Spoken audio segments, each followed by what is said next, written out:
Hello everyone, good evening. देखिए, इस video में मैं यूपी पीसीएस के 2024 के प्रीलिम्स के बारे में बात करूंगा।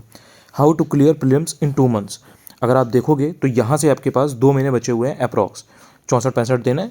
3-4 दिन अगर आप निकाल देते हो तो बेसिकली 2 महीने आपके पास हैं, यानी कि 60 दिन। एग्जाम डेट आपकी 17 मार्च है, आपको मालूम चल चुका है। कैलेंडर ऑलरेडी रिलीज हो चुका है। फॉर्म फिलिंग चल रही है। अगर आपने फॉर्म फिल अभी तक नहीं किया है तो फॉर्म सबसे पहले डाल लीजिए। बात ये आती है कि पीसीएस प्रीलिम्स के लिए 2024 के लिए क्लियर करने के लिए क्या किया जाए। सबसे पहले आपको समझना है कि इसमें 2 पेपर है। पहला पेपर है आपका जीएस का पेपर 1, दूसरा पेपर है जीएस 2 जो कि सीसेट का होता है, जिसमें हिंदी हो गया, रीजनिंग हो गया, इंटरपर्सनल कम्युनिकेशन स्किल हो गया, ये सब आता है। पहले पेपर में आपका 200 नंबर का होता है, 150 क्वेश्चन आते हैं। दूसरा जो पेपर होगा वो आपका 200 नंबर का होगा, लेकिन उसमें क्वेश्चन 100 ही आते हैं, ये आपको ध्यान रखना है। और आपको पहले पेपर के लिए और दूसरे पेपर के लिए दोनों के लिए ही 2-2 घंटे मिलते हैं। तो 2 घंटे में 150 क्वेश्चन करने हैं, यानी कि 120 मिनट में 150 क्वेश्चन। तो पेपर को 2 घंटे में सॉल्व करना आना भी अपने आप में एक बहुत बड़ा चैलेंज होता है, इसलिए आपको इस चीज़ को ध्यान में रखना है। इसके बाद में 1/3 नेगेटिव मार्किंग होती है, ठीक है।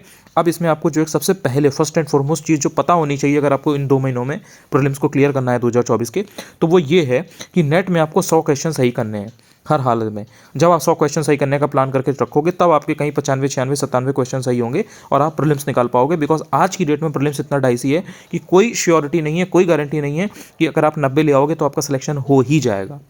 तो वो तो पेपर के बाद डिपेंड करता है कि कट ऑफ कितनी जाती है, क्या होता है, लेकिन फिर भी 95-100 क्वेश्चन आपको हर हालत में सही करने हैं मिनिमम, ये कम से कम है। तो इसलिए 100 क्वेश्चन सही करने का टारगेट रखिए। तब भी अगर आपके 2-3 क्वेश्चन गलत होते हैं तो कहीं ना कहीं आप 95, 96, 97 क्वेश्चन के साथ सेलेक्ट हो जाओगे प्री में। दूसरा पेपर जो होता है उसमें आपको 66 मार्क्स लाने होते हैं 200 में से। अब ये 66 नंबर देखने में बड़ा छोटा नंबर है, लेकिन इसको ही लाने में बहुत सारे लोगों के लिए हेक्टिक होता है, चैलेंजिंग हो जाता है और वो फेल हो जाते हैं दूसरे पेपर में। इस वजह से उनकी पेपर 1 में चाहे कट ऑफ क्लियर हो फिर भी वो पास नहीं कर पाते हैं। तो ये जो 66 नंबर है ना, ये कंपलसरी है, ये आपको लाने ही लाने हैं। और ये लाना इतना आसान भी नहीं होता है जितना लोग इसको हल्के में लेते हैं, तो इस पर भी आपको इक्वली ध्यान देना है। अब इसमें आपको ध्यान रखना है कि 2 महीने में आपको क्या पढ़ना है कि आपका प्रीलिम्स हो जाए। सबसे पहले मैं आपको जो बुक लिस्ट है या जो मेन चीज़ें उनके बारे में आपको बता देता हूँ। इनको आपको ध्यान रखना है और आपको अपने हिसाब से थोड़ा सा इनको कैलिब्रेट कर लेना है, एडजस्ट कर लेना है, लेकिन इतना आपको करना पड़ेगा। इतना अगर आप कर लोगे तो आपका 2 महीने में प्रीलिम्स नहीं रुकेगा, कम से कम प्रीलिम्स निकल जाएगा यूपी पीसीएस का। शॉर्ट चीज़ है ये। सबसे पहले पीवाईक्यू आपको लेना है और उसमें उसको ढंग से तैयार करना है। पहली चीज़ तो ये है कि जो एग्जैक्ट क्वेश्चन का आंसर है वो आपको पता होना चाहिए, सो दैट कि अगर वो क्वेश्चन रिपीट होता है तो वो आपका गलत ना हो। तो एक तो ये चीज़ हो गई, और वो रिपीट होंगे क्वेश्चन, एग्जैक्ट कॉपी पेस्ट होंगे क्वेश्चन। 2022 में जो आए थे वो 23 में हुए, जो 23 में आए वो 24 में होंगे ही होंगे। तो एक तो आपका वो गलत ना हो। दूसरी चीज़ पीवाईक्यू की एनालिसिस करनी है आपको। एनालिसिस का मतलब ये होता है कि जो मोस्ट इंपॉर्टेंट टॉपिक्स पीवाईक्यू में पूछे गए हैं वो आपके गलत ना हो, उनके बारे में आपने पढ़ रखा हो। तो एग्जैक्ट अगर क्वेश्चन नहीं भी आएगा तो इनडायरेक्टली वो क्वेश्चन जरूर पूछा जाएगा, कभी ना कभी ऑप्शन से क्वेश्चन बनेगा, या वही टॉपिक अगर किसी और एग्जाम में यूपीपीएससी का पूछा गया होगा तो वो आपसे पूछ लिया जाएगा। तो उसका आपको अगर आपने पढ़ रखा होगा तो आप आसानी से आंसर उसका निकाल ले जाओगे। तो ये जो पीवाईक्यू है ना, इसका बहुत बड़ा रोल होता है यूपीपीएससी के एग्जाम में, यूपीपीसीएस प्रीलिम्स में खासकर। इसलिए ये पीवाईक्यू को आपको सबसे पहले करना है। अगर आपके पास पीवाईक्यू ना हो, यानी कि प्रीवियस ईयर क्वेश्चन पेपर की किताब ना हो, मार्केट से सबसे पहले खरीद लीजिए और उसके बाद में 2023, 22, 21, 20, 19, 18 इस तरह से करके आपको 10 से 12 साल का लगाना चाहिए। इसके बाद में दूसरी सबसे इंपॉर्टेंट चीज़ है घटना चक्र हर सब्जेक्ट की। History, geography, polity, economy, science, environment, UP special, ये कुछ मेन सब्जेक्ट हैं। इकोनॉमी के आप चाहें तो स्किप कर सकते हैं अगर आपने किसी और सोर्स से पढ़ रखा है, लेकिन हिस्ट्री, ज्योग्राफी, पॉलिटी और इन्वायरमेंट इनकी तो मोस्ट इंपॉर्टेंट है। इसमें भी हिस्ट्री, ज्योग्राफी और इन्वायरमेंट इनकी कंपलसरी है, मतलब ये तो होनी ही चाहिए आपकी, और ये आपको रट लेनी है एकदम। अगर हिस्ट्री, ज्योग्राफी और इन्वायरमेंट में अगर आपको इजी नंबर एकदम से गेन करने हैं, जल्द से जल्द उस गेन करने हैं, तो आप घटना चक्र को रट लीजिए, इनकी आपको बहुत हेल्प करेगी। अब आपको ध्यान रखना है कि जो चीज़ें पीवाईक्यू में हैं, जो आपको पता चल गया कि ये मोस्ट इंपॉर्टेंट चीज़ें हैं, ये आप घटना चक्र से पढ़िए। जो चीज़ घटना चक्र में सफिशिएंट नहीं दी है या आपको समझ में नहीं आ रही है, वो चीज़ें आप ल्यूसेंट से देख लीजिए। अगर ल्यूसेंट में दी गई हैं तो ल्यूसेंट में भी बहुत बढ़िया चीज़ें दी गई हैं, उसको आप करोगे तो आपको हेल्प मिलेगी। डायरेक्ट क्वेश्चन उठ जाते हैं ल्यूसेंट से, इसलिए आपको पढ़ना चाहिए इस किताब को। अगर आपने 3-4 बार 5 बार पढ़ रखा है तो इसके आए हुए फैक्ट्स को आप गलत नहीं करोगे। तो इसकी वैल्यू को समझो। अभी आपके पास 2 महीने हैं, आप कर सकते हो। अगर आप इस स्ट्रेटजी को फॉलो करते हो तो आप कर सकते हो और आपका निकल भी जाएगा। इसके अंदर बात आती है करंट अफेयर्स की। देखिए, करंट अफेयर्स एग्जाम के 10 दिन पहले पढ़ने वाली चीज़ नहीं होती है। अभी से लेकर के रोज पढ़िए, लेकिन भले ही आप 25 क्वेश्चन पढ़ें, कोई दिक्कत नहीं है। 25 क्वेश्चन, 30 क्वेश्चन करिए, 25-30 क्वेश्चन रोज करिए। आप देखेंगे कि एग्जाम के पहले आपकी मोस्ट इंपॉर्टेंट सारी चीज़ें तैयार होंगी और आपको कोई हेडेक नहीं होगा।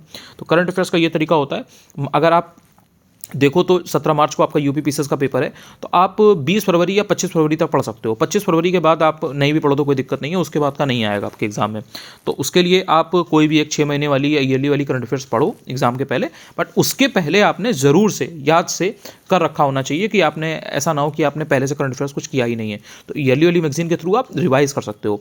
यूपी पीसीएस और आरओ के लिए मेरा एक करंट अफेयर्स का ऑलरेडी कोर्स है वरदान, तो अगर आप वो ज्वाइन आपने कर रखा है या वो कर लेते हो तो फिर आपको कोई दिक्कत नहीं है, आपकी मोस्ट इंपॉर्टेंट चीज़ें पहले से तैयार होंगी, तो आपके लिए वो एक हेडेक रहेगा ही नहीं। लेकिन जो जिसने नहीं ज्वाइन किया है उसके लिए ये चीज़ है कि उसको पहले से ध्यान में रखना है। टेस्ट सीरीज की बात करें, टेस्ट सीरीज एक बहुत ही इंपॉर्टेंट रोल प्ले करती है यूपीपीएससी के एग्जाम में, स्पेशली आरओ या यूपी पीसीएस का प्रीलिम्स। अब इसके क्या फायदे हैं क्या नहीं है, वो टेस्ट सीरीज के मैंने अलग वीडियोस बना रखे हैं, आप प्लेलिस्ट में देखोगे मिल जाएंगे। मेन बात यह है कि आपको टेस्ट सीरीज लगानी है, कोई भी ढंग की एक टेस्ट सीरीज आपको लेनी है। आप DIS लगा सकते हो, GS वर्ल्ड लगा सकते हो, पीसीएस मंत्रा लगा सकते हो, कोई भी लगा सकते हो। ये 2-3 ऐसे हैं जो टॉप मोस्ट हैं, मतलब इनके से आपको हेल्प मिलेगी, तो इनके आपको लगाने चाहिए। कम से कम 15 पेपर आपको लगाने चाहिए कुल मिलाकर के। इससे कम भी आप लगा सकते हो, ज़्यादा भी लगा सकते हो, डिपेंड करता है कि आपके पास टाइम की उपलब्धता कितनी है। इसके बाद में बात आती है कि स्टैंडर्ड बुक्स की। देखिए स्टैंडर्ड बुक्स पढ़ने का आपके पास बहुत समय नहीं है।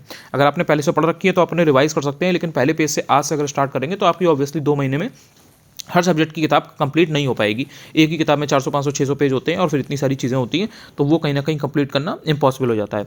स्टैंडर्ड बुक्स को पढ़ने का तरीका होता है, जो चीज़ें मोस्ट इंपॉर्टेंट है जो एग्जाम में आती हैं वो चीज़ें आपको टॉपिक वाइज उठा करके पढ़ लेनी होती है। तो स्टैंडर्ड बुक्स का ये सीन है, तो आपको ध्यान रखना है। स्टैंडर्ड बुक्स नहीं पढ़नी है ये नहीं कह रहा हूँ मैं, इसको आप समझिएगा। बहुत से लोग सोचते हैं कि सिर्फ और सिर्फ ल्यूसेंट घटनाचक्र पढ़ के हो जाएगा, नहीं होगा। स्टैंडर्ड बुक्स आपको पढ़नी है, बेसिक रीडिंग तो आपको, बेसिक अंडरस्टैंडिंग तो आपको चीज़ों की होनी ही चाहिए। विषय की जो बेसिक समझ है वो तो आपको होनी चाहिए ना, तो उसके लिए आपको पढ़नी तो है, लेकिन ढंग से पढ़ना है, स्मार्टली पढ़ना है। पहले पेज से लेकर के 400 पेज तक पढ़ेंगे तो फिर 2 महीने उसी में लग जाएंगे। इसके बाद आपको ध्यान रखना है कि आपको शुरू कहाँ से करना है। देखिए सबसे पहले PYQ उठाइए आप 10 से 12 साल के, कम से कम। उस मैक्सिमम आप 20-25 साल तक जा सकते हैं। और जो भी मोस्ट इंपॉर्टेंट टॉपिक या कीवर्ड या थीम आपको दिखाई देती हैं कि जो एग्जाम में रिपीटेडली आती हैं, उनको आपको पढ़ना है। जैसे सस्टेनेबल डेवलपमेंट गोल आपको दिखेंगे, इंपॉर्टेंट थीम मिलेंगी, हर बार बुक देखने को मिलती है, बजट इकोनॉमी सर्वे देखने को मिलता है। तो ये सारी चीज़ें आपको करनी है। PYQ आप अच्छे से करो पहले, इसमें अगर आपको 20 दिन भी लगते हैं तो लगाओ, कोई दिक्कत नहीं है। लेकिन इससे जो आप सीखोगे वो आपको कोई नहीं सिखा सकता। ये खुद से जो आप सीखोगे ना, ये जो PYQ के थ्रू, ये आपका बेस बनाएगा, बेस स्ट्रॉन्ग करेगा। इसके बाद में आपको जब पता चल गया कि PYQ में ये चीज़ें हैं, ये चीज़ें इंपॉर्टेंट है, वही सारी महत्वपूर्ण चीज़ें आपको घटना चक्र से फिर तैयार करनी है। जैसे हिस्ट्री हो गया, ज्योग्राफी हो गया, साइंस हो गया, पॉलिटी हो गया, इन्वायरमेंट हो गया, इकॉनमी हो गया, यूपी स्पेशल हो गया। साथ में ल्यूसेंट मैंने आपको बताया था कि जो चीज़ें आपको घटना चक्र में ना मिले या कुछ कुछ फैक्ट जो घटना चक्र में नहीं दिए हैं और ल्यूसेंट में दिए हैं, तो वो आपको ल्यूसेंट से तैयार कर लेने हैं। तो अच्छा होता क्या है कि ल्यूसेंट और घटना चक्र में 85% तक कॉन्टेंट सेम है।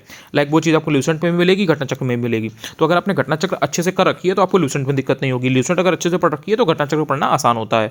तो इसलिए ये आपके सोर्स में आपको दिक्कत होगी नहीं। PYQ का मैंने आपको सबसे पहले बता ही दिया है। उसके बाद में आपको ध्यान रखना है कि जो मोस्ट इंपॉर्टेंट टॉपिक्स की मेरी PDF है, 2 PDF हैं 2 पार्ट में, ये मैंने टेलीग्राम पर ऑलरेडी शेयर कर रखी है बहुत पहले, 6 महीने पहले शेयर कर रखी थी आरओ के लिए। जो लोग पहले से जुड़े हैं वो जानते हैं। अनुज चतुर्वेदी UPPSC मेरा टेलीग्राम चैनल है, यहाँ पर आपको मिल जाएगी। वहाँ से ये दोनों PDF निकाल लीजिएगा और उनमें जितने टॉपिक हैं उनको जरूर तैयार करना है आपको हर हालत में, चाहे आपको घटना चक्र में मिले, चाहे आपको ल्यूसेंट में मिले, चाहे आपको आपके पास जो कोचिंग के नोट्स आपके कोई हैं उनसे मिले, स्टैंडर्ड बुक से आपको करें, कहीं से भी करिए, लेकिन ये टॉपिक्स आपको हर हालत में करने ही करने हैं। ये मोस्ट इंपॉर्टेंट है, इनसे आपको एग्जाम में बहुत हेल्प मिलेगी प्रीलिम्स को निकालने में। इसके बाद में करंट अफेयर्स एक बहुत ही इंपॉर्टेंट सेक्शन होता है, वो आपको करना ही करना है। अपने हिसाब से आपको देख लेना है कि आप कैसे कहाँ से करने वाले हैं। सोर्स आपका फिक्स होना चाहिए पहले से। इसके बाद में टेस्ट सीरीज के थ्रू आपको ज़्यादा से ज़्यादा प्रैक्टिस करनी है। उसमें आपकी जो गलतियाँ हो, जैसे सपोज आपने पीसीएस का पेपर दिया, अटैम्प्ट किया, 150 क्वेश्चन आए, आपने उसमें से 150 के 50 अटैम्प्ट किया, उसमें से 100 गलत हुए, 100 सही हुए, 50 गलत हुए। तो जो 50 गलत हुए उन 50 को देखिए कि क्यों गलत हुए। उसमें आपको डिफरेंट पैटर्न मिलेगा कि ये आपने पढ़ा नहीं था, या फिर आपसे गलत हुआ तो क्यों गलत हुआ, या आपने उसको पढ़ा तो था लेकिन आपने ओवर थिंक किया इसलिए गलत हुआ। तो ये जो चीज़ें हैं ना कि 2 ऑप्शन में डाउट हो रहा है कि 3 में हो रहा है, ये सारी चीज़ें आपको देखनी है और फिर वो गलत हुए क्वेश्चन को आपको अच्छे से तैयार करना है। उसको तैयार करिए, उसको 2-3 बार जल्दी जल्दी पढ़िए, देन उसका नोट्स बना लीजिए। ये प्रोसेस आपकी चलेगी। मतलब टेस्ट सीरीज आपको खूब देना है, टेस्ट आपको 10, 12, 15 टेस्ट जितने आप दे पाएं अपने टाइम के अकॉर्डिंग। हर 4-5 दिन में, 3 दिन में या हफ्ते में 1 टेस्ट अभी दीजिए, फिर धीरे धीरे हफ्ते में 2-3 टेस्ट भी दीजिएगा। इस तरह से आपका पूरा नोट्स एक बनता चला जाएगा। वेरी शॉर्ट नोट्स आपके पास होते चले जाएंगे और यही आपको एग्जाम में रिजल्ट देंगे। और इनको आपको रिवाइज करना है बार बार। यही जो आपने अपने शॉर्ट नोट्स बनाए हैं ना बार बार टेस्ट सीरीज के थ्रू, ये टेस्ट सीरीज के आपके पास प्रॉपर एक कंपाइलेशन होना चाहिए। जैसे एक अगर टेस्ट करके आपके 40-50 क्वेश्चन गलत हो रहे हैं या 30 क्वेश्चन भी गलत हो रहे हैं, तो उन 30 क्वेश्चन का आपने नोट्स बनाया तो सपोज 2 पेज में या 1.5 पेज में बना। इस तरह से आपके आपके करीब 10 टेस्ट अगर हैं तो आपके पास 25-30 पेज या 50 पेज का नोट्स होना चाहिए। वो नोट्स आपको बहुत हेल्प करेंगे। तो इस तरह से आप टेस्ट सीरीज के थ्रू प्रैक्टिस करोगे, नए नए क्वेश्चंस आपको टेस्ट सीरीज में मिलते जाएंगे, वहाँ से नए नए क्वेश्चंस लगाओ, जो टॉपिक उसमें मिल रहे हैं उसका सॉल्यूशन तैयार करो। तो जो भी मोस्ट इंपॉर्टेंट क्वेश्चंस होंगे वो आपके टेस्ट सीरीज के थ्रू तैयार हो जाएंगे। कोई भी अगर अच्छी टेस्ट सीरीज होती है तो वो R&D करके क्वेश्चंस को बनाती है, वो उन्हीं टॉपिक्स को शामिल करती है जो एग्जाम में पूछे जा सकते हैं, जिनकी संभावना ज़्यादा होती है। तो इससे क्या होगा कि जो स्टैंडर्ड बुक्स में आप सारी चीज़ें पहले पढ़ रहे थे, अननेसेसरी कंटेंट भी पढ़ रहे थे, वो आप पढ़ने से बच जाते हो, आपका समय बच जाता है और टेस्ट सीरीज के थ्रू आप उन क्वेश्चंस को तैयार कर पाते हो जो एक्चुअली बहुत इंपॉर्टेंट है। So sorry. स्टैंडर्ड बुक में आपको ध्यान रखना है कि 1-2 बार बेसिक रीडिंग लगाना बहुत जरूरी होता है। जैसे अगर आपको मान लीजिए कि पॉलिटी की बिल्कुल नॉलेज नहीं है, तो अगर आपके पास लक्ष्मीकांत है तो आप लक्ष्मीकांत को पढ़ लीजिए। अगर आपके पास परीक्षावाड़ी है तो परीक्षावाड़ी को 1-2 बार 3 बार कम से कम पढ़िए, तो उससे आप बेसिक चीज़ें कम से कम जान पाएंगे। वरना फिर आप घटना चक्र ल्यूसेंट को पढ़ेंगे तो फिर आपको समझ में नहीं आएगा, या फिर आप टेस्ट लगाएंगे तो टेस्ट में जो आंसर दिया भी गया होगा तो आप समझ नहीं पाओगे कि अच्छा ठीक है ये संसदीय कमेटी है, पार्लियामेंट्री कमेटी है, ये बजट है तो बजट में इनेक्टमेंट का जो ये सिक्वेंस ये क्या होता है, कैसे होता है, मनी बिल है तो क्या है, कैसे क्या नहीं है, राज्यसभा लोकसभा, तो उसमें कहीं ना कहीं आपको कन्फ्यूजन होगा। इसलिए 1-2 बार रीडिंग तो लगाना चाहिए। तो वो पहले से आपने ऑब्वियसली लगाई होगी, क्योंकि 2 महीने हैं तो 2 महीने में आप हर किताब को पहले पेज से लेकर के तो शुरू करेंगे नहीं। तो इसलिए आपने जो पहले से पढ़ा रखा है वो ऑब्वियसली आपका काम आएगा, थोड़ा बहुत आइडिया होना चाहिए। इसके बाद में आपको ध्यान रखना है कि यूपी पीसीएस प्रीलिम्स में इन 2 महीनों में किन सब्जेक्ट्स पर आपको एक्चुअल में ज़्यादा फोकस करना है कि आपका प्रीलिम्स निकल जाए। देखिए, पॉलिटी हो गया, इन्वायरमेंट हो गया, ज्योग्राफी हो गया, ये ऐसे सब्जेक्ट्स हैं जिनसे शॉर्ट ज़्यादा क्वेश्चन आते हैं यूपी पीसीएस के प्रीलिम्स में और ईजी भी होते हैं। जैसे पॉलिटी या पॉलिटी में 16-17 क्वेश्चन से लेकर के 22-23 क्वेश्चन तक आते हैं और हर बार वही सेलेक्टेड टॉपिक्स हैं जो मोस्ट इंपॉर्टेंट है उन्हीं से आता है। तो एक तो आप यूपी पीसीएस प्रीलिम्स निकाल रहे हैं तो पॉलिटी गलत ना करें। इसमें शॉर्ट चीज़ें होती हैं, वो अगर आप पढ़ के जाओगे आपको एग्जाम में मिलेंगी ही मिलेंगी, तो वो आप गलत मत करो। इसके बाद में इन्वायरमेंट में भी सेम यही चीज़ होती है कि सिलेक्टेड टॉपिक्स होते हैं, सेम उनका पैटर्न है, उसी पैटर्न पर क्वेश्चन आते हैं, आप पढ़ करके गए हो, कम समय में आंसर लगा लोगे, आपको कॉन्फिडेंस आएगा। तो पॉलिटी हो गया, इन्वायरमेंट हो गया। ज्योग्राफी से हर बार 20-22 क्वेश्चन आते हैं, ऐसा कभी नहीं होता है कि 10-12 क्वेश्चन सिर्फ और सिर्फ आए।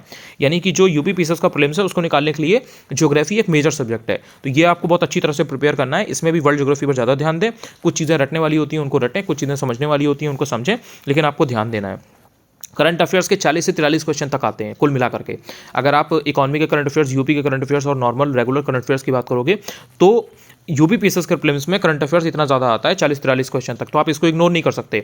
आपकी अगर 95-94 अगर कट ऑफ जा रही है और अगर आपके 40-43 क्वेश्चन सिर्फ एक सेक्शन से आ रहे हैं तो कहीं ना कहीं करंट अफेयर्स बहुत इंपॉर्टेंट है। इसलिए आपको करंट अफेयर्स को अच्छे से तैयार करना है। तो इसके लिए आप चाहो तो वरदान भी ज्वाइन कर सकते हो करंट अफेयर्स का, वरना फिर आप जो सोर्स आपने फिक्स किया हुआ है, जो भी आपको सही लगे आप उसके हिसाब से कर सकते हो। हिस्ट्री देखिए, कुछ क्वेश्चन ऐसे होंगे जो बिल्कुल आपको पता नहीं लगेगा कि ये क्वेश्चन कहाँ से पूछे गए। स्पेशली वो क्वेश्चन एंशिएंट मिडिवल के होते हैं। मॉडर्न में थोड़ा सा एक्सपेक्टेड होता है कि आपको पता होगा जनरली जो क्वेश्चन आया हुआ है, भले ही वो टफ हो लेकिन आपके बुक्स में होगा। लेकिन जो एंशिएंट मिडिवल है उसमें कुछ कुछ चीज़ें इतनी आउट ऑफ द बॉक्स आ जाती हैं कि आपको लगेगा ये कहाँ से पूछा है। मैंने तो काफ़ी पढ़ी थी एंशिएंट हिस्ट्री या मिडिवल हिस्ट्री, लेकिन मुझे तो पता ही नहीं चल रहा है कि ये क्वेश्चन कहाँ से आया है। तो हिस्ट्री में इस तरीके के क्वेश्चन यूपी पीसीएस प्रीलिम्स में हमेशा आएंगे। तो टोटल अगर हिस्ट्री में 20-22 क्वेश्चन आ रहे हैं तो उसमें से आप 13-14-15 क्वेश्चन भी अगर कर ले जाते हो तो वो एक अच्छा नंबर है, क्योंकि 3-4 क्वेश्चन 5 क्वेश्चन रैंडम हो सकते हैं, तो उसका आपको मान के चलना है। जनरली एंशिएंट मिडिवल में अगर मान लीजिए 4-4 क्वेश्चन 5-5 क्वेश्चन आ रहे हैं, या जैसे मिडिवल हिस्ट्री में 6 क्वेश्चन आए तो 6 में से 3-4 ईजी होंगे, 2-3 टफ भी होंगे, तो इसका आपको ध्यान रखना है। साइंस एक बहुत ही ईजी सेक्शन होता है यूपी पीसीएस प्रीलिम्स के लिए, तो उसमें स्पेशली बायो के क्वेश्चन है जो 6-7 क्वेश्चन 8 क्वेश्चन तक आ रहे हैं, वो आपको एक भी गलत नहीं करना चाहिए कायदे में। और केमिस्ट्री फिजिक्स में से भी जो 2-2 3-3 क्वेश्चन आ रहे हैं उसमें भी आप सही कर सकते हो। 1-2 क्वेश्चन मिस हो जाए तो हो जाए, लेकिन 5-6 में से आप 4-5 क्वेश्चन आराम से कर सकते हो। तो इसलिए आपको ध्यान रखना है कि साइंस को आप हल्के में ना लें और इसको अच्छे से करें। इकोनॉमी में कुछ कुछ बेसिक चीज़ें आती हैं, तो वो अगर आपने थोड़ा बहुत भी जो मेन टॉपिक्स हैं इनके अगर उनको कर रखा है तो इकोनॉमी में आप कर ले जाओगे। सेंसस में वही 4-5 क्वेश्चन आते हैं, 1-2 क्वेश्चन उसमें से बाहर से होंगे, मतलब रैंडम होंगे, टफ होंगे, बाकी क्वेश्चन ईजी होते हैं, तो आप वहाँ से कर सकते हो। यूपी स्पेशल आरओ के कंपैरिजन में यूपी पीसीएस के प्रीलिम्स में बहुत ज़्यादा तो नहीं पूछा जाता है, लेकिन ठीक ठाक पूछा जाता है। आप ऐसे समझ सकते हो कि अगर 10-12 क्वेश्चन आ रहे हैं तो उसमें से कुछ 7-8 क्वेश्चन होंगे वो स्टैटिक के होंगे, बाकी 3-4 क्वेश्चन या 5 क्वेश्चन करंट के हो सकते हैं। तो स्टैटिक का वेटेज थोड़ा सा ज़्यादा होता है यूपी के केस में, यूपी पीसीएस के केस में, करंट अफेयर्स में, लेकिन पूछा जाता है। तो इसलिए आपको पढ़ना तो है ही, ध्यान तो देना ही है। और मैं आपसे ये रिकमेंड करूँगा कि ये यूपी स्पेशल ईजी सेक्शन है, अगर आप पढ़ लेते हो तो शॉर्ट नंबर होते हैं, इसलिए इसको पहले से तैयार करके आप जाओ तो आपको हेल्प मिलेगी। इसके अलावा और क्या क्या जरूरी है, देखिए यहाँ से दो महीने आपके पास ऑलमोस्ट बचे हुए हैं, 60-64 दिन है, 2 महीना आप मानो उसे। यहाँ से आपको डेली रिवाइज करना है। बिना रिवाइज किए प्रीलिम्स निकालना असंभव सी बात है, ये बात आपको पहले दिन अपने दिमाग में डाल लेनी है। आज के आज जब भी मेरा ये वीडियो आप देख रहे हैं, डेली रिवाइज करना है आपको, जो पढ़िए उसको रिवाइज करिए। आज नहीं किया कल करिए, कल नहीं किया 2 दिन बाद करिए, लेकिन एक आपकी जो साइकिल्ड वे में रिवीजन की स्लॉट जरूर होना चाहिए। ऑन एन एवरेज आपको यहाँ से 7 से 8 घंटे की पढ़ाई करनी है, ये बात आपको ध्यान रखना है। कभी 5 घंटे भी होगा, कभी 9 घंटे भी होगा, कभी 4 घंटे भी होगा, कभी 10 घंटे भी होगा, लेकिन ऑन एन एवरेज आपका 7 से 8 घंटे आना चाहिए। अगर आप कहीं पर बिजी हैं, ऑक्यूपाइड हैं, वर्किंग हैं, तो फिर आप कम से कम 5-6 घंटे निकालें, लेकिन जो आप टाइम निकाल रहे हैं 5-6 घंटे का, उसमें फिर आपका एक बेटर आउटपुट आना चाहिए। ऐसा नहीं होना चाहिए कि जब आप पढ़ रहे हैं उस टाइम पर आप फ़ोन भी चला रहे हैं, लैपटॉप भी चला रहे हैं, गाने भी चल रहे हैं, मूवी भी चल रही है, घर में 4 गेस्ट आकर के बात भी कर रहे हैं। ऐसा नहीं होना चाहिए। पढ़ाई के टाइम पर सिर्फ पढ़ाई होनी चाहिए। तो 5-6 घंटे की पढ़ाई से भी अगले 2 महीनों में आप प्रीलिम्स यूपी पीसीएस का निकाल सकते हैं। इसके बाद में आपको ध्यान रखना है कि आपको अपनी प्रोग्रेस को ट्रैक करना है। अगर आपने संडे को कोई टेस्ट दिया तो उसमें आपके कितने नंबर आए, कितनी गलतियां हुई, कितने नंबर नहीं बन रहे हैं, क्या आपकी एक्यूरेसी है, फिर आपने अगले 1 हफ्ते में क्या इंप्रूव किया, देन 1 महीने बाद क्या इंप्रूव किया। ये ट्रैक आपके पास होना चाहिए। किस सब्जेक्ट को आप कितना टाइम दे रहे हो, क्या सोर्स फॉलो कर रहे हो, एक ही सब्जेक्ट के 4 सोर्स तो फॉलो नहीं कर रहे हो। टाइम टू टाइम बेसिस पे आपका एक रियल चेक एनालिसिस जो है ना वो होना चाहिए। वो आप करोगे तो आपको डेफिनेटली एक अपना रियल पता चलेगा कि आप कितना पानी में हो, कितना आपने तैयारी कर ली है। तो वो आपको कॉन्फिडेंस भी देगा, और अगर आप भटकोगे तो आपको वो एक डर भी देगा। इसके बाद आपको ध्यान रखना है कि 5-6 घंटे कम से कम वर्किंग लोगों को करने ही करने हैं। कॉम्पिटिशन बहुत टफ है, इससे कम में बात नहीं बनेगी। अगर आपको निकालना है यूपी पीसीएस का प्रीलिम्स 2 महीने बाद, तो फिर आपको 5-6 घंटे यहाँ से हर हालत में एट एनी कॉस्ट आपको डिवोट करने ही पड़ेंगे। इसके बाद में प्रैक्टिस करनी ही करनी है आपको। टेस्ट सीरीज मोस्ट इंपॉर्टेंट है। कोई अगर आपसे बोल रहा है कि नहीं टेस्ट सीरीज की कोई ज़रूरत नहीं है, कुछ नहीं है, हो सकता है उसके लिए ज़रूरत ना हो, वो इतना प्रो हो, वो इतना एक्स्ट्रा ऑर्डिनरी हो, वो इतने जीनियस हो कि उनको टेस्ट सीरीज की ज़रूरत नहीं पड़ी, लेकिन आपको ज़रूरत है। आप सिली मिस्टेक्स करते हैं, अगर आप ब्लंडर करते हैं, अगर आपके अगर सिर्फ और सिर्फ 50 नंबर बन रहे हैं तो अभी भी, तो आपको प्रैक्टिस करने की ज़रूरत है और पढ़ने की ज़रूरत है। इतना कर लेंगे तो आपको प्रीलिम्स नहीं रुकेगा। ये बात आपको ध्यान रखनी है। पेज बाय पेज पढ़ने का, बुक्स पढ़ने का आप समय नहीं है। अगर आप पहली बार पढ़ रहे हैं तो, अगर आपने पहले से पढ़ रखी है तो डेफिनेटली आप उसे रिवाइज़ करिए, और टॉपिक वाइज रिवाइज़ करिए अच्छे से। स्टैंडर्ड बुक्स को फिल्टर करके पढ़ना है आपको, ये बात आपको ध्यान रखनी है, क्योंकि 2 महीने में आप हर चीज़ नहीं कर सकते हो। सिर्फ और सिर्फ लक्ष्मीकांत अगर आप आज पहले दिन से उठाओगे ना, तो लक्ष्मीकांत खत्म करने में आपको 15 दिन 20 दिन लग जाएंगे। इसलिए स्मार्टली चीज़ों को परस्यू करना है, एक भी दिन आपको ख़राब नहीं करना है। फिर भी कुछ जो रिकमेंडेड बुक्स हैं वो मैं आपको बता देता हूँ, सो दैट जिनके पास बुक्स हैं ऑलरेडी तो उससे वो अपना एक बुक लिस्ट अपनी फिक्स कर सकें। पॉलिटी के लिए लक्ष्मीकांत अगर आपने पढ़ रखी है तो आप उसी से रिवाइज करिए, नहीं तो अगर आप परीक्षावाड़ी से पढ़ रखा है आपने तो उससे कर लीजिए। दोनों में से किसी भी सोर्स को आप फॉलो कर सकते हैं। वरना अगर आप ढंग से अच्छे से घटना चक्र ल्यूसेंट कर लेते हैं ना, तो मोर देन एवरेज क्वेश्चन आप पॉलिटी में आराम से निकाल ले जाएंगे, कोई दिक्कत नहीं होगी। अगर ज्योग्राफी की बात की जाए तो देखिए, इसमें जो एटलस है वो कंपलसरी है, वो तो आपको करना ही करना है, क्योंकि वर्ल्ड ज्योग्राफी में जो मैपिंग की जरूरत पड़ेगी वो बिना एटलस के आप नहीं सीख सकते हो। इसके अलावा अगर आपने एनसीईआरटी पढ़ रखी है तो वेल एंड सो गुड, वो आपको बहुत हेल्प करेगी। एनसीईआरटी आपको एक बार पढ़ लेनी चाहिए, उससे आपके कॉन्सेप्ट वगैरह क्लियर हो जाते हैं। जो फैक्ट वगैरह हैं उसके लिए आप परीक्षावाड़ी पढ़ सकते हो या बड़वाल पढ़ सकते हो, दोनों में से कोई भी एक सोर्स पढ़ सकते हो। बाकी घटना चक्र तो आपको करना ही करना है। सेंसस के लिए सिर्फ और सिर्फ आप पीवाईक्यू कर लो, इसके अलावा आप मेरे वीडियोज़ देख लो, और मैंने जो पीडीएफ दे रखी है, नोट्स दे रखी है टेलीग्राम ग्रुप पर, आप वो कर लो तो सेंसस आपका हो जाएगा, कोई दिक्कत नहीं है। मेरे नोट्स और वीडियो कर लो तो भी हो जाएगा, पीवाईक्यू कर लोगे तो भी हो जाएगा, कुछ भी फॉलो कर सकते हो। एग्रीकल्चर के लिए सिर्फ और सिर्फ पीवाईक्यू कर लो। यूपी पीसीएस में 3-4 क्वेश्चन या 2 क्वेश्चन आते हैं, कभी कभी एक ही क्वेश्चन आता है, उसके लिए बहुत ज़्यादा कोई किताब पढ़ने की जरूरत नहीं है। एग्रीकल्चर के लिए सिर्फ पीवाईक्यू आप कर लेंगे तो काम बन जाएगा। फिर भी अगर आप चाहें तो एग्रीकल्चर की जो परीक्षावाड़ी की किताब आती है, कृषि एवं प्रौद्योगिकी, यानी कि एग्रीकल्चर एंड टेक्नोलॉजी, आप वो कर सकते हैं। हिस्ट्री की बात की जाए तो मॉडर्न हिस्ट्री के लिए स्पेक्ट्रम या परीक्षावाड़ी कोई भी एक किताब आप फॉलो कर सकते हो। मिडिवल के लिए आप बात करो तो सौरभ चौबे या पूनम दलाल दहिया की कर सकते हो। अगर आपको इंग्लिश में करनी है तो सौरभ चौबे हिंदी में। मिडिवल हिस्ट्री के लिए मध्यकालीन भारत के इतिहास के लिए। और एंशियंट हिस्ट्री की अगर बात की जाए, यानी कि प्राचीन भारत के इतिहास की, तो उसके लिए आप इंग्लिश में अगर चाहिए तो पूनम दलाल दहिया जी की, या फिर हिंदी में एस के पांडे जी की किताब से आप कर सकते हो। अगर आपने इसके अलावा दृष्टि की क्विक बुक से पढ़ रखा है तो वो भी बहुत अच्छी किताब है, कोई दिक्कत नहीं है, आप उससे ही पढ़ो, लेकिन बार बार रिवाइज जरूर करना। इसके अलावा जनरल साइंस की बात करें तो इसमें जो ल्यूसेंट आती है जनरल साइंस वाली, वो आपको करनी है, लेकिन उसमें बायोलॉजी ज़्यादा पढ़नी है और फिजिक्स और केमिस्ट्री के क्वेश्चंस लगा लेने हैं, और थोड़ा सा जो चीज़ें एग्जाम में पूछी जाती हैं उनको पढ़ना है, रादर देन कि आप बैठ करके न्यूमेरिकल लगा रहे हैं केमिस्ट्री के या फिजिक्स के, तो वो आपको नई चीज़ें नहीं करनी है। एनवायरमेंट की बात करें तो परीक्षावाड़ी आप कर सकते हो, या फिर कोई भी बेसिक सोर्स जो आपके पास हो जहाँ पर आपको थोड़े थोड़े कॉन्सेप्ट मिल जाएं। अगर आपका कॉन्सेप्ट वीक है तो, जैसे अगर आपको नहीं मालूम है कि इकोलॉजिकल नीश क्या होता है, यानी कि पारिस्थितिक निकेत या फिर इकोसिस्टम क्या होता है, तो ये सारी चीज़ें आपको थोड़ा सा देख लेना है। अगर इकोनॉमी की बात की जाए, जो कि ये कहीं ना कहीं एक बहुत चैलेंजिंग सब्जेक्ट रहता है, इकोनॉमी के लिए आप हिंदी में चाहें तो परीक्षावाड़ी कर सकते हैं, या फिर आप दृष्टि की कोई बुक भी कर सकते हैं। इंग्लिश में भी आती हैं किताबें जैसे संजीव वर्मा वगैरह, लेकिन बहुत ज़्यादा उसमें पढ़ने उसके पीछे भागने की ज़रूरत नहीं है। इकॉनमी में जो बेसिक टॉपिक्स हैं, अगर आपने उनको कर लिया है, भले ही आप घटना चक्र से कर लें उन्हें, या ल्यूसेंट से भी अगर आप कर लेंगे, जैसे इन्फ्लेशन वगैरह, 5 ईयर प्लान वगैरह, तो उसी से आपके क्वेश्चन निकल जाते हैं। क्योंकि यूपी पीसीएस में जो इकॉनमी का सेक्शन है उसमें करंट से बहुत आता है, जैसे HDI पूछ लेगा, यानी कि ह्यूमन डेवलपमेंट इंडेक्स, या फिर आपसे पॉवर्टी के ऊपर क्वेश्चन पूछ लेगा, MPI के ऊपर। तो ये सब जो चीज़ें हैं ना, ये आपको करंट में देखने को मिलती है, तो उसके लिए आपको ध्यान रखना है कि आप करंट से से जरूर अपडेटेड रहें अगर आपको इकॉनमी के क्वेश्चन सही करने हैं। करंट अफेयर्स की बात करें तो आप एंड में आई दृष्टि या फिर घटनासार जो भी एंड में उसमें कोई ये कंपाइलेशन आया हो ईयर एंड वाला, वो आप जरूर करें। तो उससे क्या है कि आपको एक रेफरेंस मिल जाता है कि अच्छा ठीक है ये मैंने पढ़ा है, नहीं पढ़ा है, इतना नहीं है। उसके अलावा पहले से कोई आपने एक सोर्स जरूर फॉलो किया हो, कुछ भी, कोई भी एक मैगजीन जहाँ से आपको लगता है कि आप तैयार कर लोगे, वहाँ से आप तैयार करो। वो ऐसा आप करोगे तो आपका मेजॉरिटी का सेक्शन पहले से तैयार रहेगा, एग्जाम के पहले सिर्फ आप रिवाइज कर पाओगे।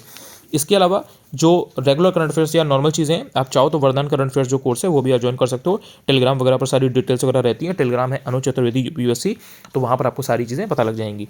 यही कुछ बेसिक चीज़ें, मैंने इसमें सारी चीज़ों को समाहित कर दिया है, सारी चीज़ों को इंक्लूड किया है, चाहे वो रिकमेंडेड बुक लिस्ट हो या जो मेन चीज़ें जिस तरह से करनी है उनकी बात हो, चाहे पीवाईक्यू के टेस्ट सीरीज की वैल्यू की बात हो, एक एक चीज़ को मैंने इसमें बताया हुआ है। फिर भी अगर आपके कोई डाउट होते हैं तो आप कमेंट सेक्शन में ऑब्वियसली पूछ सकते हैं। पहली बार के लिए यूट्यूब पर वीडियो देख रहे हैं तो आप चाहें तो चैनल को सब्सक्राइब भी कर सकते हैं। टेलीग्राम ज्वाइन कर लीजिएगा, वहाँ पर मैं यूपीपीएससी 2024 प्रीलिम्स को निकालने के लिए अभी और बहुत सारी चीज़ें बताता रहूँगा। और जो मोस्ट इंपॉर्टेंट टॉपिक्स वाली पीडीएफ है, अगर आप पहली बार ये वीडियो देख रहे हो, आपको नहीं पता है कि वो क्या चीज़ है, तो टेलीग्राम से वो डाउनलोड कर लेना, वो आपको प्रीलिम्स निकालने में काफ़ी हेल्पफुल रहेगा। इतना अगर आप करोगे तो आपका प्रीलिम्स नहीं रुकेगा। Thank you so much.